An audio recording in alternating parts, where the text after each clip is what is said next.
नमस्कार दोस्तों, मैं अंकुर उपाध्याय स्वागत करता हूं आप सभी का आपके अपने YouTube channel share market analysis में। दोस्तों, लंबे वीकेंड के बाद कल बाजार ओपन होने वाला है और अब ऑलमोस्ट हॉलीडे खत्म हो गए हैं। जो स्टार्टिंग में अप्रैल मंथ में होते हैं वो हो चुके हैं। अब आपको सीधे 15 को दिखेगा जो कि सैटरडे को, उससे पहले कोई हॉलीडे है नहीं। एंड उसके बाद शायद आपके लिए नेक्स्ट वीक 21 को हॉलीडे आएगा, यानी कि एक और छुट्टी है। और उस दिन उस बार भी 3 छुट्टी होंगी, फ्राइडे सैटरडे संडे। 21 का आपका ईद उल फितर आ जाएगा, उसके बाद 22 को सैटरडे, फिर संडे। बाकी अब मार्केट में हॉलीडे नहीं है और उसके बाद तो नॉर्मल जैसे ट्रेड होते हैं वैसे होते हैं। अप्रैल मंथ में स्टार्टिंग में थोड़ी हॉलीडेज होती हैं जो कि निकल गई हैं। अब मैं यहाँ हॉलीडे बताने नहीं आया था, वो एक्चुअली में अचानक से टॉपिक छिड़ गया। यहाँ पे बात करूंगा लंबे वीकेंड के बाद कल बाजार में कहां कहां होगा एक्शन, इसी के बारे में। तो बिना किसी देरी के स्टार्ट करते हैं। सबसे पहले तो अमेरिका का जो जॉब्स का डाटा आया था उस पर यूएस के Dow futures, Nasdaq futures react करेंगे और हम लोग भी कहीं ना कहीं रिएक्शन देंगे। मैं आपको बता दूं, जो डाटा था वो कुछ खास नहीं था, नेगेटिव डाटा ही था। एंड एक और चीज जो हमें क्लियरली देखने को मिली है वो ये कि वहां पे एक और रेट हाइक आता हुआ दिख रहा है 25 बेसिस पॉइंट का। अगर ऐसा ज्यादा संभावना बढ़ी और उनकी बॉन्ड यील्ड में या ट्रेजरी यील्ड जिसे कहते हैं वो बढ़ती हुई दिखी, तो जो हम लोगों ने 6 अप्रैल को रेट हाइक्स पे पॉज लिया है और आरबीआई गवर्नर शक्तिकांता दास जी ने क्लियरली मेंशन भी किया था कि ये पॉज सस्टेनेबल नहीं है। मे बी हम हाइक अगली एमपीसी की मीटिंग से पहले ही ले दें, मिड में, वो पॉसिबल है। और आप लोग तैयार रहो, मतलब बाजार तैयार रहे। तो मे बी अगर ये 25 बेसिस पॉइंट एक और अमेरिका में हाइक आता हुआ दिखता है तो हो सकता है आपके लिए अप्रैल एंड या फिर मई की स्टार्टिंग में ही आपके लिए रेट हाइक हो सकते हैं भारतीय बाजार में भी, यानी कि एमपीसी की मीटिंग से पहले ही। ये आपके लिए पहली खबर। दूसरे वो स्टॉक्स जिनमें बड़ी खबरें हैं, तो पहला तो मैं आपको बता दूं, गैस से रिलेटेड सारे स्टॉक्स में बड़ी खबर। गुजरात गैस, इंद्रप्रस्थ गैस यानी आईजीएल, महानगर गैस यानी कि एमजीएल, इन तीनों ही स्टॉक्स को रडार पे रखना है। इनके लिए पॉजिटिव न्यूज है। अगर किसी चीज के लिए पॉजिटिव है तो किसी के लिए नेगेटिव भी है, क्योंकि गैस के दाम है।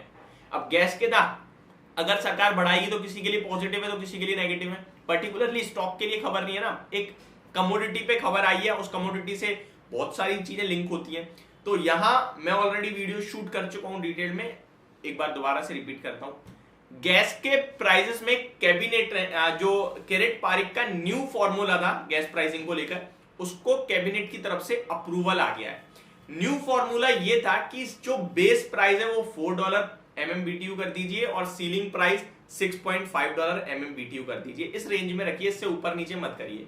और पुराने फॉर्मूले के तहत करंट प्राइसेस $8.57 MMBTU था, और अगर करंट फॉर्मूले के तहत ही रिव्यू किया जाता है इसे, तो ये $10.5 MMBTU हो जाता। यानी कि गैस के प्राइसेस बहुत ज्यादा बढ़ जाते, जिससे गैस डिस्ट्रीब्यूशन कंपनीज को काफी नुकसान हो रहा था। क्यों नुकसान हो रहा था? इनके लिए तो फायदे वाली बात है। आपको लगेगा कि गैस के दाम बढ़ रहे हैं फिर भी नुकसान। जी हाँ, नुकसान होता है, इसलिए होता है क्योंकि जितने ज्यादा गैस के दाम बढ़ेंगे उतने ज्यादा इन्हें भी अपने गैस के दाम बढ़ाने पड़ेंगे, गैस के भी और सीएनजी के भी। अब सीएनजी के दाम इतने ज्यादा हो जाए कि भैया डीजल से भी महंगा सीएनजी हो जाए तो फिर कौन लेने वाला है? कोई नहीं लेगा। किसे नुकसान हुआ? आईजीएल एमजीएल को। तो यही रीजन है कि ये कंपनियां चाहती हैं कि गैस के दाम सस्ते हों।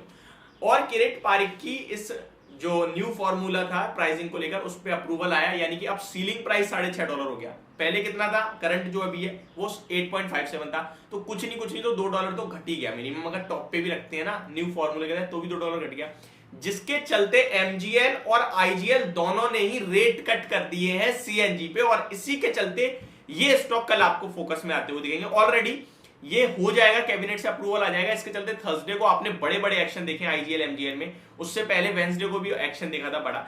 अब यहां मैं आपको बता दूं, मे बी एक्शन आए और मे बी ना आए, क्योंकि पहले ही भाग गए हैं। बट मुझे लगता है आईजीएल का चार्ट पैटर्न बहुत स्ट्रॉन्ग है, 480 तक जाता हुआ दिख रहा है, और एमजीएल में भी 1000 के करीब दोबारा पहुंचेगा, 980 पे ऑलमोस्ट ऑलरेडी है। अगर 1010 निकालता है तो फिर बड़ी तेजी की संभावना हम कर सकते हैं, क्योंकि चार्ट पे फिर फ्रेश ब्रेकआउट आ जाएगा।